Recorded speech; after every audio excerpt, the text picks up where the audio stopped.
Hi, this is Martin from Martin's Engine Services. On the engine stand today I have a 2010 Vauxhall Astra engine, which is a Z16XER, covered around about 110,000 miles. I looked at this engine a few months ago due to concern of low oil pressure, and the oil pressure took some time to build from startup. I carried out an oil pressure test and discovered that that was indeed the fact, and it only got up to about 15-20 psi when the engine was running. Even if you increase the RPM, this didn't get any better. There was some slight noise from the bottom end on startup, so I thought I'd carry out some checks. I removed the oil filter to find that it actually was so contaminated that it had actually collapsed, and therefore was unable to pull hardly any oil through. I fitted another oil filter, and here's the one I replaced. Oh, knocked it over. Here's the one I fitted. This has only been in the engine for probably run for a couple of hours, no more than that. And you can see it's already quite contaminated. While I was running the engine up, it reached operating temperature without doing any problem, but as it did so, it violently overpressurized the cooling system. And you can actually hear it banging inside there and knocking noises, and the hoses were all sort of pulsing, and it started blowing the coolant out the header tank. So I thought, this is not a good sign as well. So I carried out a combustion leak test. This was a very conclusive test, which indicated to me that more than likely has either blown head gasket or, as I suspect, a cracked cylinder head, given there's no problem from cold and there's no air in the cooling system, no bubbles in the heater, no misfires, and all the spark plugs are the same colour. And subsequently the engine's been removed and all the exhaust ports are the same. None of them appear to have been steam cleaned. The violence of the eruption when it actually occurred was so great that it actually shot the combustion tester out of the header tank, and it hit the bonnet, and the water then shot out at such force, and it sprayed literally all over the workshop. It would have made a fantastic video moment, but unfortunately I didn't capture it. The customer subsequently replaced the engine and donated the old unit to me for further investigation. As you can see, I've stripped quite a lot of the components off of the engine, and I'll come around to the individual components in a moment. I think the first thing I'm going to show you is the state of the cylinder head in here, and just how horrible it is with contaminated oil and sludge. A lot of this is baked on and is exceptionally dry, and has obviously been there quite some time.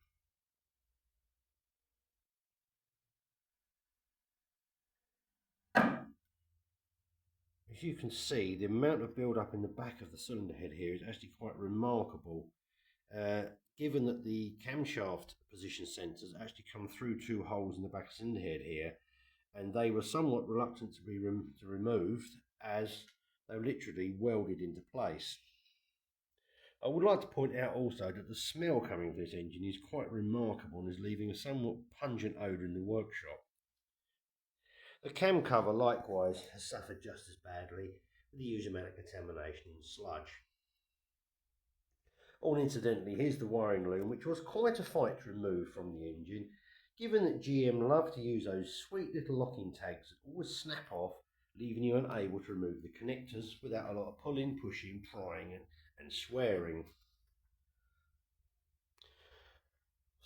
Starting in no particular order, here we have the cam belt and associated pulleys. Pulleys are in very good condition. A little bit of rust on them, for it's been sitting in the workshop for a few weeks or so, but they're all smooth and all in good order. And likewise, the belt appears to be in good condition, no cracks and no splits. However, it appears to be the original belt, and it's in remarkably good condition for the miles. The water pump is also in perfectly good condition, no leaks from the water from the weep hole, and the bearings are good. For any of you that watch engine teardowns on YouTube and ever watch I Do Cars with Eric, you will know at this stage he has probably launched the water pump across the workshop into the bin. I just don't think he likes water pumps. And another short mention for Eric here is the famous dipstick, which he always seems to have a major fight with, and this one came out of the block surprisingly easy. As you can see, the camshafts are also equally heavily contaminated and are in poor condition. The intake cam here, particularly on this journal here and this journal here, are heavily worn, and there is some very deep scoring. The other journals, not too bad, but not the best. The exhaust cam has survived actually much better considering what it's been through, but still some scoring. This cam is possibly serviceable, but pretty borderline. Amazingly enough, there's very little wear to the aluminium caps, and I would have thought it would show more signs of such given the state of the oil. One particularly lovely area to note here is on the front bearing housing. The oil hole here for the variable cam timing unit is half blocked with oil deposits. Now, surprisingly, the variable cam timing solenoids are actually in remarkably clean condition and have got practically no contamination on the filter screens whatsoever. There is some contamination on the very end seal, but that's not a working area. And likewise, the exhaust one is also just as clean. I'm very surprised by this given the state of everything else, but oh well.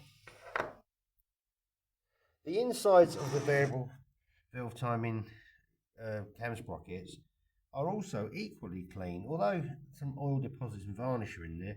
There's no major sludge or similar. Both units are the same.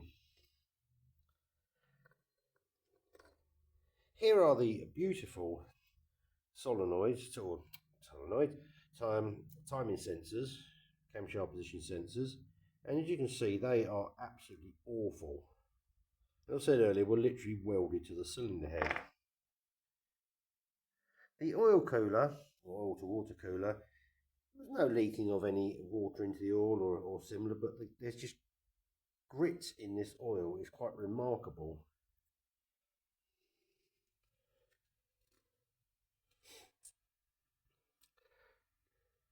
The thermostat itself is original and in pretty good condition, and it did work fine in the vehicle, and there were no codes whatsoever in this engine. One particularly nasty design of these units, well, actually I'll mention the silicon first. There is a beautiful example of how to use a whole tube of silicon to glue up a small gasket. I presume at some point in the past this engine sprung a leak and subsequently was repaired. I can safely say there's nothing going to leak past that. See, one particular grievance I found with these engines in the past, this plastic housing does have a nasty tendency, stand still, for the bolts that pass through it, through here, to actually corrode to the point where they actually split the housing open and they actually corroded in the head and refused to come out. These ones fortunately were corroded, but obviously they've been out in the past. Another marvellous little feature, which isn't a big deal in its own right, is the fact that GM push a steel stud into this plastic housing, and of course you can't undo it to get the bracket off because the stud goes round and round the plastic. Nice one, GM.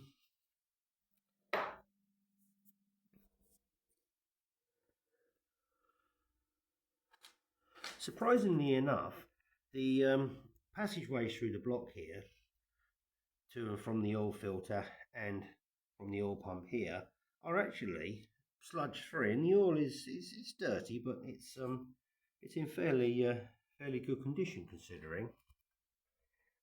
One particularly joyous little feature I've discovered on these engines is the fact it has the timing pickup onto the crankshaft fitted inside the bell housing, picking up off the rear seal. What a beautiful piece of engineering this is, although you are supposed to be able to access it from this hole here with that small torque screw, but I can't imagine there's any fun in the vehicle given this is at the back of the engine and you have drive shafts and such here, and of course the starter motor is here. Why, oh why do we build cars with components buried in stupid places?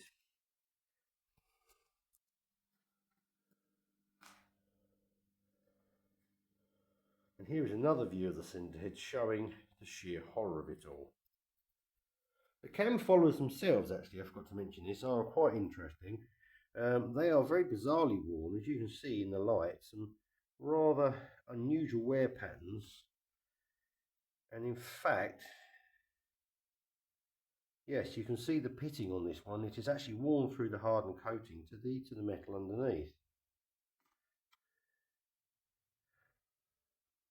This one's actually worn on the top in the same way, and there is again pitting through to the inner metal.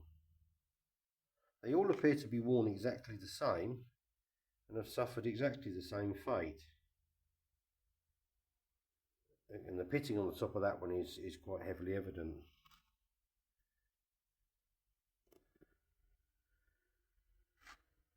This one does have some slight dishing to the top. It's not very obvious on the camera, but it is slightly uneven on the surface.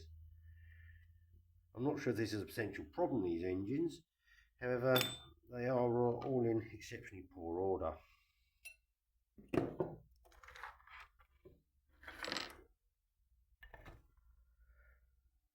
The oil filter and oil cooler housing unit here, the oil cooler bolts onto the back of the unit there, all seems to be okay. The gaskets seem to be intact, so there was no coolant or oil mixing anywhere in this engine.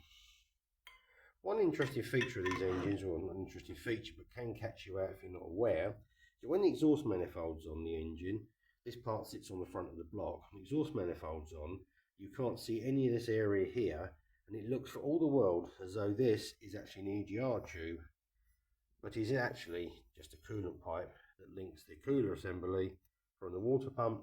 It goes through into the cooler, out and back to thermostat housing. As you can see, there are O-ring seals on each end, and that just sits in there. I can imagine lots of potentials for leakage, as we have O-rings here, O-rings here. This pipe is actually detachable, and you can see the beautiful rest of the tube of silicone has been used wisely to seal that end up. Just a touch too much, I think. So all in all, we can safely say this poor old engine is in a pretty tired and pretty desperate state. So that despite this, it actually ran remarkably well and performed exceptionally well, with no issues with low power or anything similar, and actually sounded quite nice.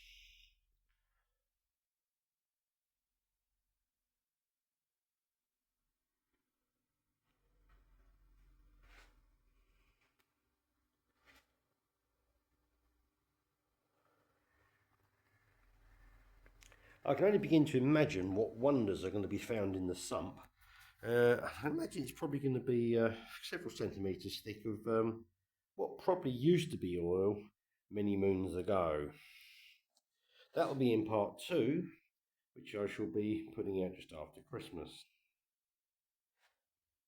Hope you enjoyed this video on this somewhat poorly Astra engine. Please like and subscribe, and please leave a comment if you wish.